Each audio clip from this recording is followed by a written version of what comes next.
नमस्कार दोस्तों, मैं हूं सूरज। एक बार फिर से स्वागत है आपके ही अपने यूट्यूब चैनल हिंदी विद सूरज में। तो दोस्तों, आज हम लेकर आए हैं प्रवक्ता एग्ज़ाम, जो कि हमारा 18 अक्टूबर से जिसको फॉर्म भरना हमारा शुरू हो जाएगा। तो उन्हीं के संबंध में जो हमारा स्क्रीनिंग पेपर है, क्योंकि जो प्रवक्ता का एग्ज़ाम है दोस्तों, अगर आपने बीएड किया हुआ है और साथ में आप एक सब्जेक्ट से एमए भी होंगे, तो जो बीएड प्लस एमए हैं वो ही इन परीक्षा को देंगे। लेकिन इसमें भी हमें विशेष रूप से क्या क्या चीज़ें ध्यान में रखनी है, तो हम उस चीज़ पे आज चर्चा करेंगे। तो सबसे पहले इसमें 2 पेपर होंगे। सबसे पहले आप ध्यान में रखेंगे कि आपके कितने पेपर होने हैं। 2 पेपर होने वाले हैं। एक को हम बोलते हैं स्क्रीनिंग या फिर जनरल पेपर, दूसरा जो होगा हमारा वो सब्जेक्टिव पेपर होगा। तो हम आज स्क्रीनिंग में, देखो सब्जेक्टिव में सबका अपना अपना सिलेबस होता है, लेकिन कहीं ना कहीं स्क्रीनिंग का जो सिलेबस है वो सबका क्या है, सेम है। तो आपने उसी सिलेबस को देखना है और उसके अकॉर्डिंग ही आपने पढ़ना है दोस्तों। तो आज हम इसी पे चर्चा करने वाले हैं। तो सबसे पहले आप देखेंगे जो शिक्षण अभिरुचि एवं समान अध्ययन है, जो आपका स्क्रीनिंग पेपर है, इसमें प्रश्नों की संख्या कितनी हुई है, 150 प्रश्न इसमें दिए हुए हैं और अधिकतम अंक भी कितने मिलेंगे, 150 ही मिलेंगे। मतलब एक प्रश्न का आपको एक ही नंबर यहाँ पे मिलेगा। साथ ही साथ अवधि कितनी रखी गई है, 2 घंटे या फिर 120 मिनट। मतलब कि 120 मिनट के लिए 120 मिनट में आपको 150 प्रश्न को हल करना है दोस्तों। साथ ही साथ इसमें क्या बोला, प्रश्नगत परीक्षा में ऋणात्मक मूल्यांकन पद्धति अपनाई जाएगी। कहने का क्या मतलब है, माइनस मार्किंग इसमें चलेगी, जो कि 4 प्रश्न गलत करने पे आपका एक जो प्रश्न सही होगा वो भी गलत मान लिया जाएगा। मतलब कि आपको पेनल्टी इसमें लगेगी। बाकी आप सब लोग जानते ही हैं इस चीज़ को। साथ ही साथ स्क्रीनिंग परीक्षा क्या है, वस्तुनिष्ठ प्रकार की होगी। तो आप समझ रहे होंगे, ऑप्शनल है, सारे प्रश्नों में आपको ऑप्शन दिया जाएगा। साथ ही साथ द्वितीय चरण जो है ये विषयवार वाला है, तो इस पे हम अभी बाद में चर्चा करेंगे। पर मैं आपको बता देता हूं, जो आपका सब्जेक्टिव पेपर होगा उसमें प्रश्नों की संख्या कितनी दी गई है, 200, और अधिकतम अंक भी कितने दे दिए गए हैं, 200। तो आपको ये बात याद रखनी है, 200 और 200, एक प्रश्न का एक ही नंबर आपको मिलेगा। और अवधि दी गई है 3 घंटे, बोले तो 180 मिनट। तो वहाँ पे हमें 120 मिनट में 150 क्वेश्चन करने हैं और यहाँ पे 180 मिनट में आपको 200 प्रश्न हल करने हैं। साथ ही साथ देखो, लिखित परीक्षा में मूल्यांकन हेतु ऋणात्मक पद्धति प्रयुक्त की जाएगी। ठीक है, तो इसमें भी क्या है, आपकी माइनस मार्किंग चलेगी दोस्तों। अब देखो, लिखित परीक्षा हेतु विषय, मतलब कि जो भी आपका इंडिविजुअल है, तो ये देखो यहाँ पे क्रमांक पहले में दिया हुआ है हिंदी। तो दोस्तों, हिंदी, जो भी आप हिंदी सब्जेक्ट वाले हैं जो ये वीडियो देख रहे हैं, आप मेरा चैनल को सब्सक्राइब कर सकते हैं, क्योंकि उसका कारण क्या है कि मैं हिंदी का भी इसमें बैच बनाने वाला हूं प्रवक्ता के लिए, और आपको काफ़ी ज़्यादा वहाँ पे मदद मिलेगी, क्योंकि मैं खुद 2 बार नेट क्वालिफाइड कर चुका हूं और मेरा जो सब्जेक्ट है वो है हिंदी। तो 2 टाइम नेट क्वालिफाइड हूं। तो कहीं ना कहीं जो मेरे नोट्स हैं वो आपके यहाँ पे काफ़ी ज़्यादा मदद करेंगे। तो अब देखते हैं हम पहले का सिलेबस। थोड़ा सा वीडियो लंबा हो सकता है, लेकिन आपको अपने एग्जाम का सिलेबस बहुत ज़रूरी है दोस्तों। सबसे पहला देखो, खंड में क्या बोल रहा है, आपका शिक्षण अभिरुचि, जो कि कितने नंबरों की है, 40 नंबर की है। तो आप इसको स्किप नहीं कर सकते बिल्कुल भी। तो आपने शिक्षण अभिरुचि में आपने क्या क्या पढ़ना है, तो सबसे पहला देखो, भारतीय शिक्षा व्यवस्था, राधाकृष्णन आयोग है, मुदालियर आयोग है, कोठारी आयोग है, विश्वविद्यालय अनुदान आयोग यूजीसी हो गया, राष्ट्रीय शैक्षिक अनुसंधान प्रशिक्षण परिषद एनसीटी हो गया, है ना, राष्ट्रीय अध्यापक शिक्षा परिषद, राष्ट्रीय शिक्षा नीति 1986, राष्ट्रीय ज्ञान आयोग 2005 वाला भी पढ़ना है, समानता के लिए शिक्षा भी पढ़ेंगे आरटी को, सर्व शिक्षा अभियान पढ़ेंगे, शिक्षा का अधिकार पढ़ना है, और राष्ट्रीय उच्चतर शिक्षा अभियान रूसा को भी आप इसमें पढ़ के चलेंगे दोस्तों। तो ये सारे आयोग हैं। आयोग आपको एक भी नहीं छोड़ना है, क्योंकि आयोग से प्रश्न बहुत बनेंगे यहाँ पे। अगला देखो, इसमें क्या बोल रहा है, शिक्षण दक्षता एवं संप्रेषण, शिक्षण कौशल, शिक्षण की विधियाँ आपको पढ़ना पड़ेगा यहाँ पे, शिक्षण की प्रविधियाँ, परंपरागत एवं आधुनिक शिक्षण सहायक सामग्री, शिक्षण प्रक्रिया एवं संप्रेषण, संप्रेषण के प्रकार आपको जरूर याद होने चाहिए, और अच्छे संप्रेषण की विशेषताओं को भी आप ध्यान में रखेंगे। तीसरा मुख्य फैक्ट देखो, मूल्य आधारित शिक्षा, मूल्यों का प्रकार, व्यक्तिक और सामाजिक मूल्य और मूल्यों का ह्रास के कारण शिक्षा द्वारा मूल्यों का उन्नयन। ठीक है। चौथा देखो क्या बोला, कक्षा अनुशासन, विद्यालय अनुशासन, शैक्षिक नियोजन और प्रशासन भी पढ़ना पड़ेगा। 5वां फैक्ट देखो क्या बोल रहा है, मतलब 5वां जो पॉइंट है इसमें, विद्यालय में अनुपस्थिति और विद्यालय छोड़ने का कारण और समाधान। आप सभी जानते हैं, जो कि बच्चों को मिड डे मील योजना है वो कहीं ना कहीं बच्चों को स्कूल में आने के लिए ही चलाई गई थी। तो यही बोला कि विद्यालय में अनुपस्थिति और विद्यालय छोड़ने के कारण और उनके समाधान में आप क्या क्या कर सकते हैं इससे संबंधित। शिक्षण में कंप्यूटर शिक्षा, कंप्यूटर का आधारभूत ज्ञान, इसकी आवश्यकता एवं प्रयोग।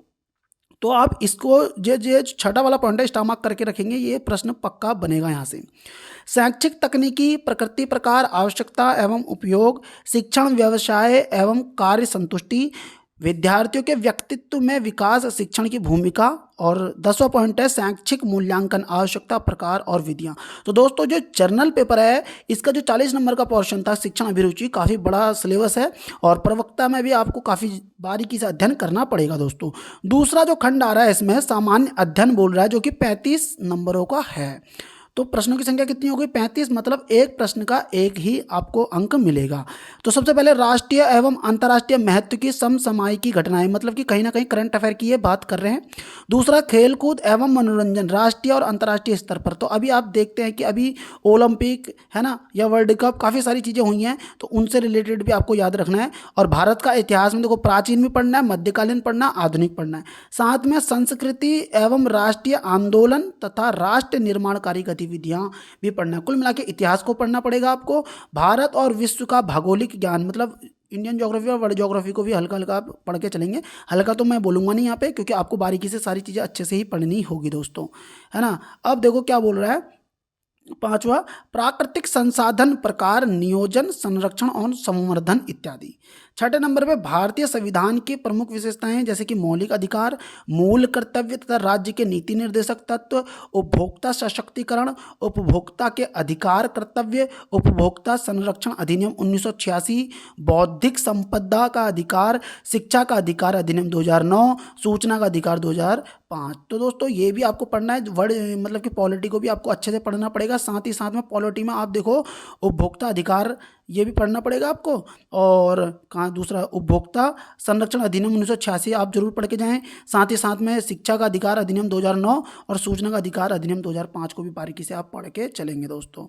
अगला देखो 7वां फैक्ट इसमें क्या बोल रहा है, 17वां पॉइंट, राष्ट्रीय और अंतर्राष्ट्रीय स्तर पर अधिकारों से संबंधित संगठन, नियम, अधिनियम व क्रियान्वयन इत्यादि। तो जो भी यूएनओ है, जो भी जैसे ये जो आयोग होते हैं, या हम इनको बोल सकते हैं संगठन, इनको भी आप अच्छे से पढ़ के चलेंगे। जैसे WTO है, WHO है ना। आप सब समझ ही रहे होंगे, क्योंकि आप कोई फ्रेशर तो होंगे नहीं, मैं उतना उम्मीद रखता हूँ कि सब तैयारी करने वाले ही बच्चे होते हैं। 8वां पॉइंट ये बोल रहा है सामान्य विज्ञान, दैनिक जीवन में विज्ञान की उपयोगिता। तो इसके लिए तो आप बेसिक से लूसेंट भी पढ़ लेंगे तो आपका काम बन जाएगा। 9वां पॉइंट आता है पर्यावरणीय विकास, विकास से जुड़ी हुई समस्याएं, जनसंख्या वृद्धि, पर्यावरण प्रदूषण। पर्यावरण के बारे में जरूर पढ़ के जाना। और मैं तुम्हें बता दूं ग्रीन मफलर को भी जरूर पढ़ के जाना, क्वेश्चन बनाएगा ही बनाएगा। जलवायु परिवर्तन, कॉप को पढ़ सकते हैं आप, है ना, कॉप को पढ़ लेना। जलवायु परिवर्तन के बारे में काफ़ी सारी चीज़ें आपको पता चलेंगी। इन समस्याओं से बचने के उपाय इत्यादि को भी आप अच्छे से पढ़ के जाएं दोस्तों।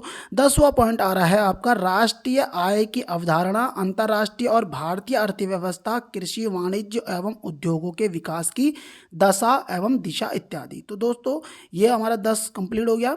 तीसरे नंबर पे हमारा उत्तराखंड आ रहा है। उत्तराखंड में देखो 30 नंबर का आपका उत्तराखंड है, तो सबसे पहले आप इसके लिए परीक्षा वाणी को आप कर लेंगे कवर। ठीक है दोस्तों। तो इसमें देखो सामान्य भूगोल है, इतिहास है, और आपका राजनीतिक जो भी है, ये आंदोलन कुली बेगार है ना, कुली बेगार, डोला पालकी, वन आंदोलन, पृथक राज्य आंदोलन। 7वें नंबर पर आर्थिक विकास, जल विद्युत, औद्योगिक, उद्यानिकी, पर्यटन, औषधि और संघीय पादप उद्योग संवर्धन, उत्तराखंड राज्य प्राप्ति के आर्थिक परिवर्तन इत्यादि, है ना। तो ये देखो खेल कूद समसामयिक घटनाएं भी आ गई उत्तराखंड का। और चौथे खंड पे देखो क्या बोल रहा है आपका सामान्य बुद्धि परीक्षण है, जो कि कितने नंबर का, 25 नंबर का। रीजनिंग और मैथ इसमें दोनों में कंबाइंड दिया हुआ है, जिसमें कि आपने देखो शाब्दिक, अशाब्दिक एवं विश्लेषण प्रश्न, जिनमें कि प्रतिशत, अनुपात, समानुपात, साधारण और मिश्रित ब्याज, लाभ हानि, छूट, समय, कार्य, वेतन, समय, दूरी, महत्तम और लघुत्तम समावर्तक इत्यादि निहित हैं। तो दोस्तों मैथ का पोर्शन ज़्यादा बड़ा नहीं है, तो अगर आप देखते हैं तो इतने में आराम से आप कवर कर सकते हैं। ठीक है दोस्तों, इस चीज़ को आप याद रखना। साथ ही साथ में देखो रीजनिंग में देखो क्या बोल रहा है, तुलनात्मक, निगमनात्मक, तर्क, समानता, अंतर, ये तो हम सभी को पता, अनुक्रम, निर्णय लेना, विभेदन, संबंध, अवधारणा, दिशाबोध, कूटबंध, कूटानुवाद, अंकगणितीय तर्क इत्यादि पर संबंधित प्रश्न। इसमें जो रीजनिंग में सबसे तगड़ा, जो सबसे मुझे हार्ड चैप्टर लगा वो लिखा निर्णय लेना। तो ये थोड़ा सा कंक्लूजन और स्टेटमेंट वाले जो आते हैं वो थोड़ा सा कंफ्यूज कर देते हैं। साथ ही सामने देखो रेलगाड़ी, नाव, धारा, कैलेंडर, घड़ी, तार्किक वहन, चित्र, आंकड़े और चित्रों एवं ग्राफ द्वारा प्रस्तुतिकरण, आंकड़ों का माध्य। देखो इस चीज़ को याद रखना, माध्य, माध्यिका, बहुलक, यहाँ से क्वेश्चन बनेंगे पक्का। परास द्वारा विश्लेषण इत्यादि पर संबंधित प्रश्न, ये भी हमारा कंप्लीट हो गया है। अब देखते हैं हमारा, देखो हमारा क्या बोल रहा है, सामान्य हिंदी। तो हमारा ये सब्जेक्टिव में तो है नहीं, लेकिन जनरल में ये हिंदी में भी माना गया है। कितने नंबर की हिंदी को, मतलब कि 20 नंबर की सामान्य हिंदी को भी रखा गया है, जिसमें देखो क्या बोला गया है, पर्यायवाची शब्द, विलोम शब्द, तत्सम, तद्भव, वाक्यांश के लिए एक शब्द, उपसर्ग, प्रत्यय, वर्तनी शुद्धि, वाक्य शुद्धि, समास, समास विग्रह, संधि, संधि विच्छेद, मुहावरे और लोकोक्ति। तो ज़्यादा इसमें हिंदी में बहुत अच्छा सिलेबस दिया है। आप इसमें 20 से आराम से, मैं कह सकता हूँ कि 15 से ऊपर, 18 से, मतलब 15-16 से ऊपर आराम से ला सकते हैं। देखो पर्यायवाची शब्द भी अच्छा है, विलोम शब्द, तत्सम, तद्भव, वाक्यांश के लिए एक शब्द दिया हुआ है, ठीक है। उपसर्ग, प्रत्यय, तो ये नॉर्मली चैप्टर हैं अपने, अच्छे चैप्टर हैं। तो ये देखो ये इंग्लिश में दिया गया है। तो यही हमारा जो जनरल पेपर है स्क्रीनिंग का, उसी का सिलेबस दिया हुआ है दोस्तों। उम्मीद करता हूँ कि आप अगर हिंदी सब्जेक्ट से हैं, अगर आप प्रवक्ता स्क्रीनिंग का भी कर रहे हैं तो भी आप चैनल सब्सक्राइब कर सकते हैं, क्योंकि मैं अब रोज़ मॉक टेस्ट बनाने वाला हूं प्रवक्ता के लिए। और यकीनन मैं इतना कह सकता हूं कि जो मैं आपको दूंगा तो वहां से प्रश्न हमें आपको देखने को जरूर मिलेंगे दोस्तों।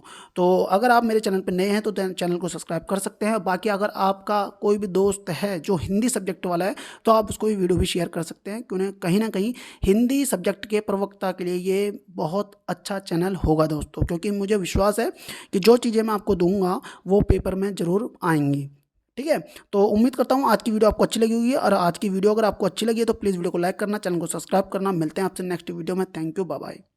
लग जाओ टाइम से, क्योंकि अच्छा समय है। सीटें लगभग कितनी आई हुई है हिंदी की, तो हिंदी की मैंने सीटें देखी थी अभी 155 या 160 के समथिंग दी हुई है। मैं बता देता हूँ आप लोगों को हिंदी की सीटें कितनी हैं। 1 मिनट 2 सेकंड ले रहा हूँ मैं आपके एक्स्ट्रा, हालांकि मैं उसका एक अलग से वीडियो बनाऊंगा। हिंदी ये रहा, देखो 550 पद में हिंदी के लिए 69 पद हैं, अनुसूचित जाति के लिए 14 पद हैं, अनुसूचित जनजाति के लिए 3 पद हैं, मतलब टोटल 69 पद दिए हुए हैं। अन्य पिछड़ा वर्ग के लिए 8 दिए हुए हैं, आर्थिक रूप से कमजोर वर्ग ये 6 दिए हुए हैं, और अनारक्षित के लिए 38 दिए हुए हैं। तो दोस्तों हिंदी के लिए कितने पद हैं, 69 पद दिए हुए हैं। आप इस चीज़ को दिमाग में बैठा लो, 69 पद हैं, है ना। तो 69 पद में आपको फाइट करनी है, और बड़ा अच्छा कंपटीशन होगा और मज़ा आएगा। तो उम्मीद करता हूँ आप अपने अपने, और इसमें एक और का बता देता हूँ मैं, हाँ ये रहा इतिहास का जानना बहुत ज़रूरी है, क्योंकि इतिहास में देखो 25 सीटें हैं, एससी के लिए 4 सीटें हो गई, है ना, और यहाँ पे 0, और ये अनुसूचित जनजाति है, और अन्य आर्थिक रूप से पिछड़े रूप से जो 2 हैं, और अनारक्षित के लिए 16 सीटें हैं। तो कहने का मतलब है एससी के लिए 4, टोटल 25। तो इतिहास में भी कंपटीशन बहुत अच्छा देखने को मिलेगा।